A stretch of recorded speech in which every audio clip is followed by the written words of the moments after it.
Good morning friends, welcome to step study centre by Mukul sir. जैसा कि आप लोगों को मालूम है कि कल की वीडियो नहीं डल पाई थी।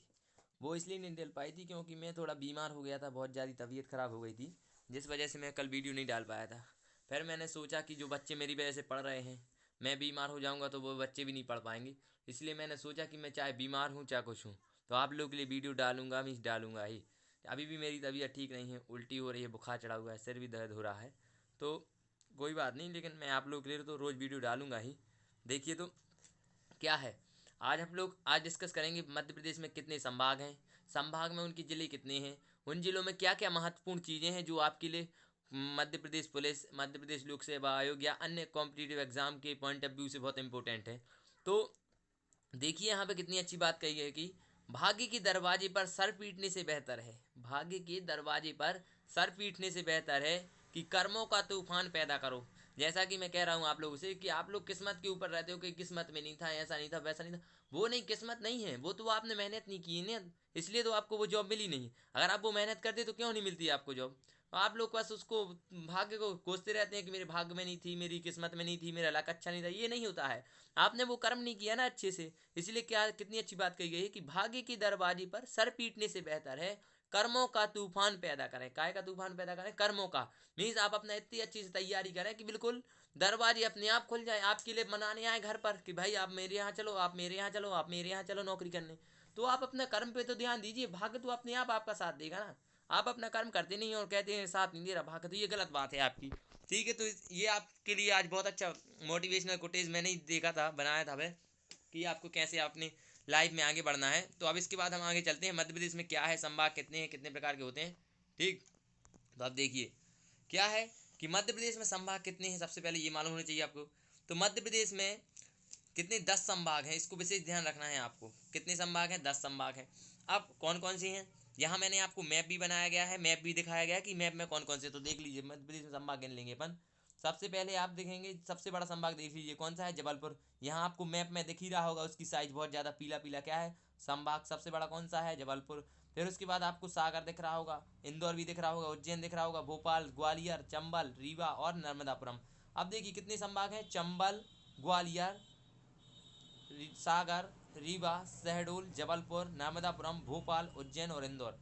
कितने होंगे अब गिनिए। जबलपुर 1, इंदौर 2, भोपाल 3, और नहीं इंदौर, ये थोड़ा मिसप्रिंट हो गया है इधर, ये थोड़ा मिसप्रिंट हो गया है, सॉरी। क्या है, मैंने बताया आपको मैं बीमार चल रहा हूँ थोड़ा, तो ये इंदौर थोड़ा डिस्टर्ब हो गया है, इसको नहीं पढ़ना आप लोग। मैं अभी आपको बता दे रहा हूँ, यही मैंने बताया तबीयत थोड़ी ख़राब चल रही है, फिर भी मैं आप लोगों को पढ़ा रहा हूँ। देखिए तो सबसे पहला यहाँ पढ़ लीजिए मैप में, इसलिए मैंने मैप लगाया है। सबसे पहला संभाग कौन, चंबल। दूसरा ग्वालियर, तीसरा सागर, चौथा रीवा, पांचवा शहडोल, छठवां जबलपुर, सातवां नर्मदापुरम, आठवां भोपाल, नौवां उज्जैन और दसवां इंदौर। अब इसमें से आप मिला लीजिएगा कौन सा संभाग मैं नहीं लिख पाया हूँ, उसको आप लिख लीजिएगा। थोड़ी ये गलती हो गई, उसके लिए मैं आप लोगों से माफ़ी मांगता हूँ कि मैंने बताया कि मैं थोड़ा बीमार चल रहा हूँ, इसलिए नहीं मैं लिख पाया होगा, थोड़ा दिमाग दर्द, सिर भी दर्द हो रहा है। तो देखिए कौन कौन से संभाग यहाँ पे, चंबल संभाग, ग्वालियर संभाग, सागर संभाग, रीवा संभाग, शहडोल संभाग, जबलपुर संभाग, नर्मदापुरम, भोपाल, उज्जैन और इंदौर। इतने प्रकार के मध्य प्रदेश में टोटल 10 संभाग हैं, इसको विशेष ध्यान रखना। कौन सा संभाग है मध्य प्रदेश में, 10 संभाग हैं। ठीक, तो अब उन 10 संभागों को आप कैसे याद करेंगे, ये तो याद करने की कोई ज़रूरत ही है नहीं ज़्यादा, आपको सीधा ही सीधा मालूम पड़ जाएगा। ग्वालियर, चंबल, सागर, रीवा, शहडोल, जबलपुर, नर्मदापुरम, भोपाल। जिस संभाग में आप रहते हैं वो तो पहली बात आपको याद करने की जरूरत है नहीं, क्योंकि आपको मालूम है मैं सागर संभाग में रहता हूँ। और आपके जो बाजू में संभाग है यानी पड़ोस के संभाग है, उसको भी आपको मालूम होना चाहिए कि आपके पड़ोस में कौन सा संभाग है, तो उसको भी याद करने की वैसे जरूरत नहीं है। बस ये थोड़ा ये नर्मदापुरम याद कर लेना, ये नर्मदापुरम, ये चंबल, रीवा, शहडोल, ये वाले। जैसे आप उज्जैन संभाग में रहते तो आपको मालूम है उज्जैन संभाग है, ग्वालियर में रहते तो ग्वालियर मालूम है आपको, सागर रहते तो सागर मालूम है। आप जिस संभाग में रहते हैं तो वो तो आपको मालूम है, तो वो तो याद करने की जरूरत नहीं है। लेकिन जिसमें आप नहीं रहते उसको बस याद करने की जरूरत है, तो इसलिए आप क्या करना, देखिए यहाँ भोपाल भी डबल लिखा गया है। मैं इसलिए आपसे बहुत वो क्या बताऊँ, मैं आप लोगों को थोड़ा मिसप्रिंट हो गया है, भोपाल भी लिखा गया है, इसको भी मिटा देते हैं। मैंने आपको बताया कि ये थोड़ा मिस्टेक हो गया है आज, इसमें से आप लिख लीजिएगा मैप में से, इसीलिए मैप लगाया है। ठीक ना, और तो कोई डबल नहीं दिख रहा ना आप लोगों को। इन जबलपुर संभाग, इंदौर संभाग, भोपाल संभाग, उज्जैन संभाग, सागर संभाग, चंबल संभाग, नर्मदापुरम और शहडोल। इसमें से हमें लगता है कि हमने ग्वालियर संभाग नहीं लिखा है इसमें, तो हम पेन से लिख दे रहे हैं ग्वालियर संभाग। ठीक, ये संभाग लिख लेना इधर पर, ग्वालियर संभाग लिख लेना। और ग्वालियर संभाग के अलावा कौन सा नहीं लिखा है हमने, शहडोल संभाग नहीं लिख लिया, शहडोल लिख लिया है, रीवा लिख दिया है, रीवा नहीं लिखा है, चलो रीवा लिख देना आप। यहाँ लिख देना रीवा। कौन सा संभाग लिखोगे आप? रीवा। बस आपको और कुछ नहीं करना, इतनी दो संभाग नहीं लिखे थे वो मैंने यहाँ पे आपको बता दिया कि रीवा संभाग और शहडोल ग्वालियर संभाग लगा दी। ठीक, इसके बाद हम आगे बढ़ते हैं। देखिए तो आगे आपको मालूम होना चाहिए कि जबलपुर संभाग में कितने जिले आते हैं। अगर आप जबलपुर संभाग के हैं तो आपको मालूम होगा कितने जिले आते हैं, और अगर आप सागर संभाग के हैं तो आपको मालूम होगा सागर संभाग में कितने जिले आते हैं। सॉरी। अब देखिए इसके बाद आता है जबलपुर संभाग में टोटल 8 जिले आते हैं। कौन कौन से? जबलपुर, कटनी, रीवा, नहीं कटनी के बाद सिवनी, नरसिंहपुर, बालाघाट, मंडला, छिंदवाड़ा और डिंडोरी। अब आपको मैंने बताया कि आपको इस जिले में जो एक आपका एक एक जिला है जो महत्वपूर्ण, उस जिले के थोड़े महत्वपूर्ण तथ्य के बारे में भी हम पढ़ेंगे। तो अब इसमें कितने जिले हैं? 8 जिले हैं। तो आप ऐसा तो है नहीं कि पूरे जिले तो मैं पढ़ा नहीं सकता एक ही दिन में, तो आपको मैं 2 जिले आज पढ़ाऊंगा। कौन कौन से? एक जबलपुर, एक कटनी। तो चलिए आगे बढ़ते हैं, एक बार रिवीजन कर देते हैं आपके लिए। जबलपुर, कटनी, सिवनी, नरसिंहपुर, बालाघाट, मंडला, छिंदवाड़ा और डिंडोरी। ठीक, इसके बाद आते हैं हम आगे। देखिए तो सबसे पहले आपको ये मालूम होना चाहिए जबलपुर कहाँ है। जबलपुर में आप गए होंगे अगर, तो आपको मालूम है वो भी है, क्या कहते हैं, झरना भी है, धुआंधार भी है। तो इन सब के बारे में आपने देखा भी होगा वहाँ पे जाके, और आपने जो चीज़ नहीं देखी उनके बारे में अपन तो पढ़ा ही देंगे। तो देखिए जबलपुर जिला सबसे पहला क्वेश्चन ये आता है कि जो जबलपुर संभाग है वो सबसे बड़ा संभाग है। कौन सा संभाग है? सबसे बड़ा संभाग कौन सा है? जबलपुर संभाग। दूसरी बात अब देखिए यहाँ पे जबलपुर संभाग का क्षेत्रफल कितना है? 5210 वर्ग किलोमीटर। कितना है? 5210 वर्ग किलोमीटर है। अब तीसरी बात है जबलपुर में कितने विश्वविद्यालय हैं? तो जबलपुर में 3 विश्वविद्यालय हैं। कौन कौन से?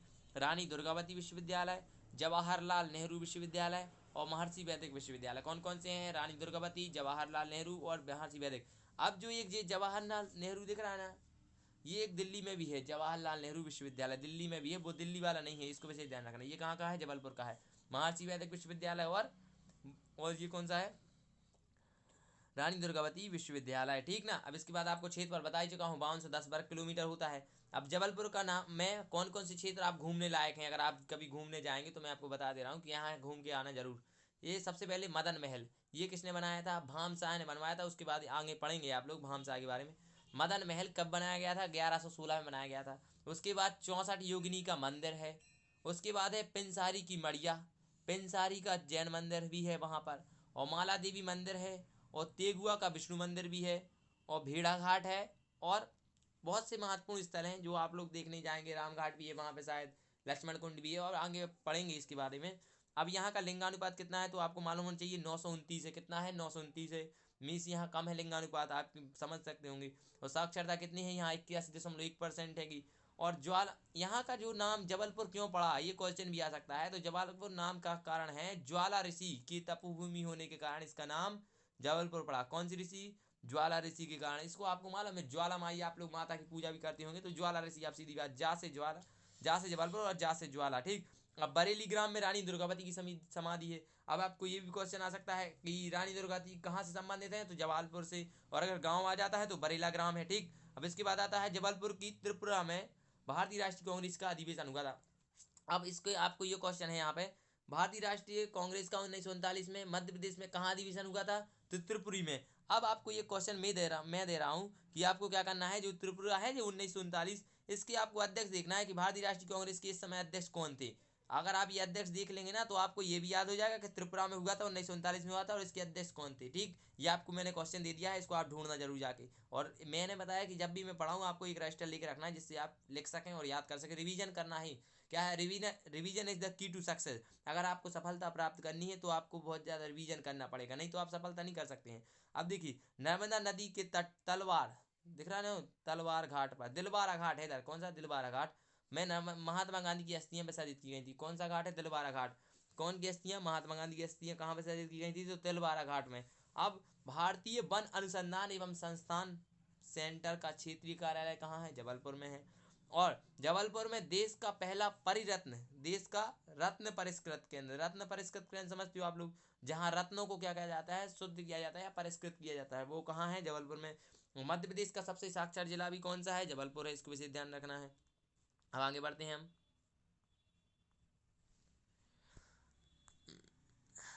थोड़ा आगे बढ़ रहे हैं, 2 मिनट।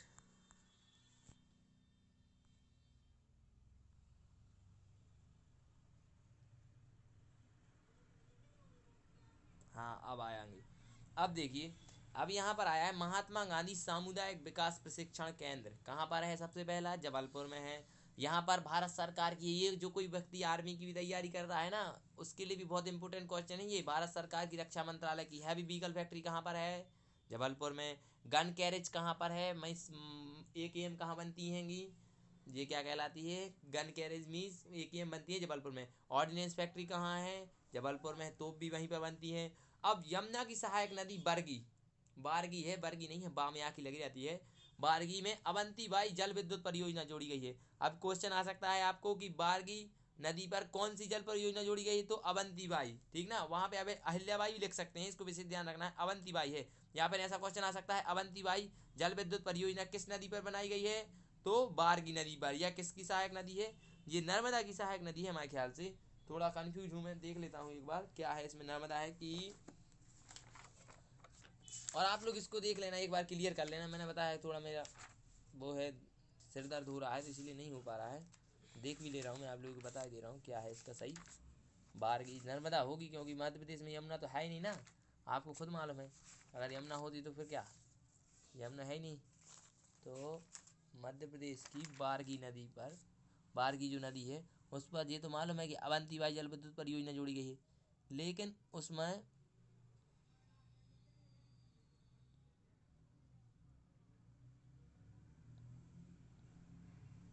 थोड़ा आप आगे कर लीजिएगा, थोड़ा आगे करके। हाँ, नर्मदा नदी है। यहाँ कौन सी नदी है इसको विशेष ध्यान रखना, कौन सी नदी है यहाँ पर?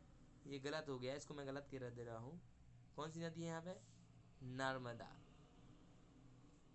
वही, इसको बहुत थोड़ा क्या है, दिमाग से पढ़ना पड़ता है। मैंने बताया आपको, कभी कभी बुकों में मिसप्रिंट हो जाता है। कौन सी नदी है ये?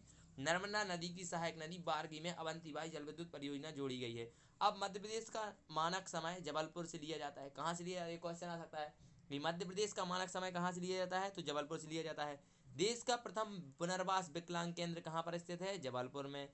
देश का, समझ रहे हैं ना आप बात, ये बहुत IMP क्वेश्चन है, UPSC से रिलेटेड भी है कि देश का प्रथम पुनर्वास केंद्र कहाँ पर है? तो विकलांग केंद्र कहाँ पर है देश का? जबलपुर में। यहाँ पर NCC महिला प्रशिक्षण कॉलेज भी है। क्वेश्चन आ सकता है आपको, चाहे कोई भी क्वेश्चन हो। तो NCC महिला प्रशिक्षण केंद्र कहाँ पर स्थित है? जबलपुर में।